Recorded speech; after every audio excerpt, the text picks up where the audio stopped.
बिदि दोनखारबोनाय बा मोजां मोनलायनानै हाबा जाखानायफोरा खारखोमानानै थाफैनायफोरखौ खुलुमबाय रायजोफोर दिनै गोदान भिडिअ ओंखारनानै फैबावलायबाय बेंगलर बड' वेलफेयार एस'सिएशननिफ्राय आङो बे भिडिअखौ नोंथांमोननो दिन्थिलांनो थांगासिनो दङ नोंथांमोना जोबजासिम नायलांबानो जाबाय दायो बेंगलर बड' वेलफेयार एस'सिएशना जोबोद मोजां खामानि मावगासिनो दङ दा सोरबा मानसि गोमानानै ओरैहाय खौरां हरनो बेंगलराव खारबोनायनि खौरां हरनो बैफोर खौरांफोरखौहाय बुथुमनानै बिथांमोना न'खरनि मानसिनि बुंनाय बायदि गनायनानै दा जोबोद गोख्रोङै खामानि मावगासिनो दङ बेखौ नोंथांमोना भिडिअनि गेजेरजों नुगासिनो दंखायो आंखौ दा क्लियारबो नुवा जानो हागौ दा 12टा सम जाबाय आं हरावनो बानायनानै दोनसिगोन बे भिडिअखौ ओमफ्राय गाबोन फुङावसो रिलिज खालामगोन आं दा नोंथांमोना बे भिडिअखौ जोबजासिम नायलांनो हासिगोन आरो लास्टआवहाय आङो नोंथांमोनजों दसे सम लोगो हमफिनबावगोन रायजोफोर दिनै फिन आरो बेबायदिनो मोनसे जाथाय जोङो हमनो मोनबावलायबाय दानिया एसे आलदालाय रायजोफोर बिसोरो माने गावसोर मोजां मोनलायनाय नङा होननानै बुंदों सानैजों बिदा बिनानाव सोमोन्दो जोङो बिदा बिनानावसो सोमोन्दो लालायनानै दङ जोंहा जेबो मोजां मोनलायनाय जोंनि गेजेराव बेबायदि गैया होननानै बिसोरो जोंनि सिगाङाव फोरमायदों नाथाय जों फोथायनो हाया बियो नंखाय खोथा आरो बिथांमोनहा बेसेबांबा गोजाननि हौवाया टंला उदालगुरिनि आरो हिन्जावा चिरां डिस्ट्रिक्टनि रानिपुर सालबारि होननायनि बियो नोंथांमोन दा बिसोरो गावसोरनि खोन्थानाय मथेबा सानैजों बिदा बिनानाव सोमोन्दोसो जोंहा मोजां मोनलायनाय गैया जोंनि गेजेराव जोङो खामानि मावनो फैदों सिगांग्रो बिथांमोनहा गुवाहाटियाव खामानि मावोमोन बेनिफ्राय बिदि बिदा बिनानाव सोमोन्दो लिंलायनानै दिनै बेंगलरसिम खामानि मावनो होननानै फैदों जाहैबाय 27 तारिखआव हमनो मोननाय जादों बिसोरखौ रबिबार बाराय दा बिथांमोनखौ सावरायनायनि गेजेरजों न' फारसे दैथायहरनाय जासिगोन बिथांमोना सानैहाबो गथ' दंखायो हाबा जानाय हौवाहा 4 दाननि फिसा दङ गथ' उन्दै आरो नैबेहा 8 बोसोरनि गथ' दं बेहाबो हिनजावहाबो दा जोबोद दुखुनांथाव रायजोफोर बेफोरबायदि जाथाया जालायबाय थायो दा जों बिनिखायनो बेफोरबायदि जाथायफोरखौ जोङो ससियेल मिडियायाव शेयार खालामनाय जाबाय मानो होननानै बुंब्ला दिनै मिथिसारो बेंगलराव स्ट्रिक्टलि खालामो होननानै जोङो गोबां समनिफ्रायनो माने बेफोरबायदि केसखौ गोबां हेन्डेल खालामबोबाय एबा गोबां जोङो हमबोबाय बिदि दोनखारबोनाय बा मोजां मोनलायनानै हाबा जाखानायफोरा खारखोमानानै थाफैनायफोरखौ नाथाय जोङो ससियेल मिडियायाव आपल'ड होफेराखैमोन नाथाय दा मा खालामनो अभारनिफ्राय अभार जाबाय बारानिफ्राय बारा जालांनो हमबाय बिनिखायनो जोङो ससियेल मिडियायाव आपल'ड खालामनाय जाबाय दा आरो खालामगासिनो आरो जों जेसेबांखिनि बेफोरबायदि प्रब्लेमखौ जों सल्भ खालामगोन जों दा गासैखौबो जों ससियेल मिडियायाव आपल'ड खालामनाय जासिगोन दा नोंथांमोनहा जोंनि पेजखौ लाइक खालामनानै हो फल' खालामनानै हो नोंथांमोन जाहाथे नोंथांमोनहा थाब आपडेट मोनो हिसाब गैयै जोंनावहाय बेफोरबायदि पेन्डिं केस दङ जोङो मावफुंजोबनो हायाखै फारि जों मावलांनो नाजागासिनो दङ नाथाय एसे दुखुबो मोनो आरो लाजिनायबो फैयो बेफोरबायदि खामानिखौ मावबाय थानायाव थेवब्लाबो जोङो न'खरनि खावलायनायावहाय जोङो मावनांगौ जायो दा बिनिखायनो नोंथांमोनहा जोंनि पेजखौ फल' खालामनानै थाबानो जाबाय जाहाथे बेफोरबायदि आपडेटखौ थाबैनो मोनबाय थायो नोंथांमोनहा भिडिअखौ जोबजासिम नायलांबानो जाबाय नाथाय भिडिअआ जोबोद नयस जादों मानो होननानै बुङोब्ला जोंनाव माइकआ एसे प्रब्लेम जादोंमोन गोबां बाहेरानि आवाज फैदों बेनिखायनो मोजाङै खोनाजोबाखै अब्लाबो नोंथांमोनहा भिडिअखौ जोबजासिम नायलांदो अननानै आरो हागौमानि शेयार खालामनानै हो जाहाथे बेफोरबायदि जाथायफोरा जालुबाय थायो आरो जायफोरा मावनो साननानै दं बिसोरो जाहाथे बेफोरबायदि भिडिअफोरखौ नुनानै जाहाथे फावसायनानै थाफिनो दा नोंथांमोननि हेफाजाब होनायानो जोंनि थाखाय जोबोद गोजोनथाव एबा गोजोननाय जोंबो हागौमानि जोंनि बर' रायजो राजाफोरखौ हेफाजाब होनो नाजागोन आरो जोङो होलांबाय थागोन गोजोन्थों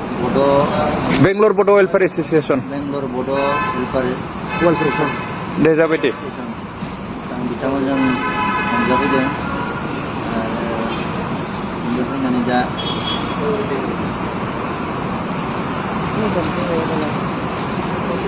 रंजाबाय हमजानानै दा आं न'आव थांसिगोन न'आव थांना आं UPSC फिसाजों जायो दा नोंसोर सानैजों मा सोमोन्दो बिदा बिनानाव बिदा बिनानावजों बोरैहाय नोंसोरो बेबायदि खारबोलायखो नोंसोरथ' गामियाबो गोजान नङा होमबा नोङो उदालगुरिनि सासेया चिरांनि अदालगुरि डिस्ट्रिक्टनिफ्राय जों कम्पानियाव गुवाहाटियाव खामानि मावोमोन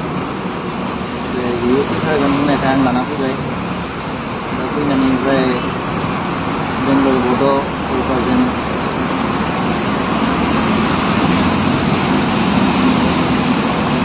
हमजाफैबाय दा न'आव थांना मोजाङै मोजां संसार जाहैसिगोन दे जाबाय दे नों होनहरदो माबाया सन्जिथाया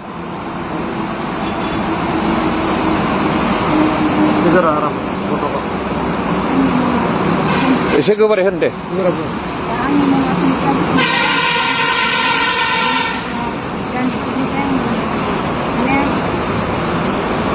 गुवाहाटीनिफ्राय फैदोंमोन आं खामानि मावदोंमोन गुवाहाटीयाव गुवाहाटीनिफ्राय बे आदाजों आं खामानिखौ मावनो होननानै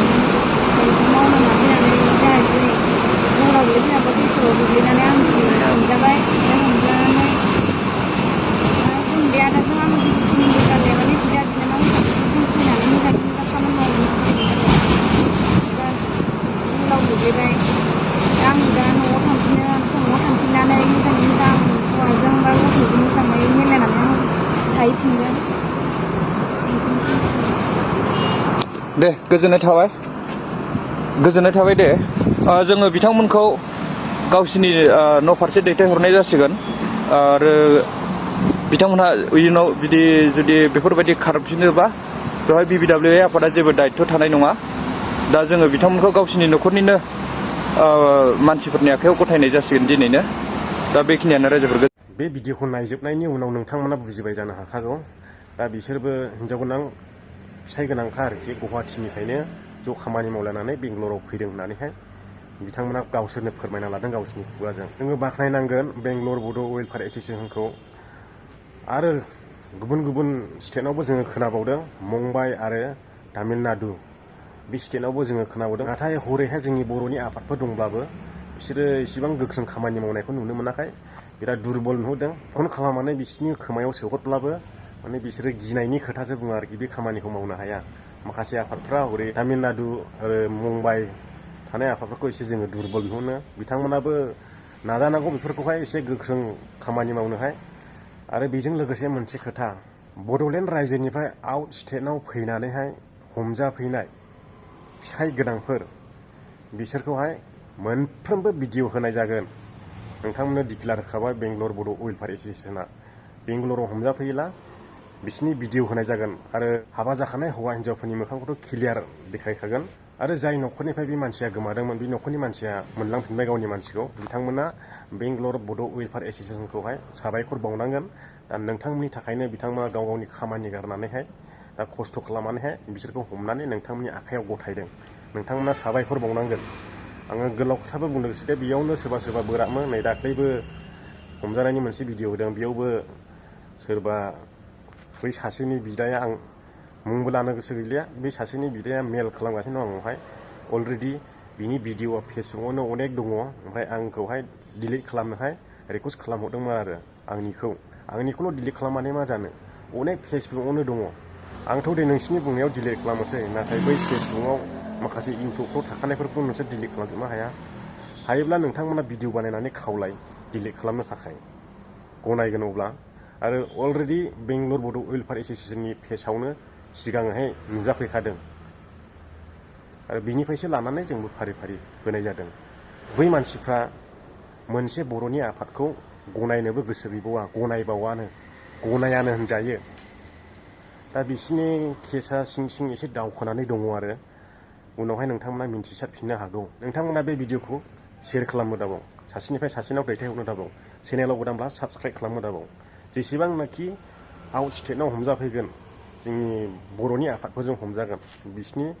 भिडिअखौ मोनसेबो फेलें खालामनाय नङा मोनसेबो सिखोमानानै दोननाय नङा गासैबो ससियेल मिडियायाव दालायजोबनाय जागोन जाहाथे बेफोरबायदि हाबा जाखानाय हौवा हिन्जावा आरोबाव खारबावा गिनानै दद्रनानै थायो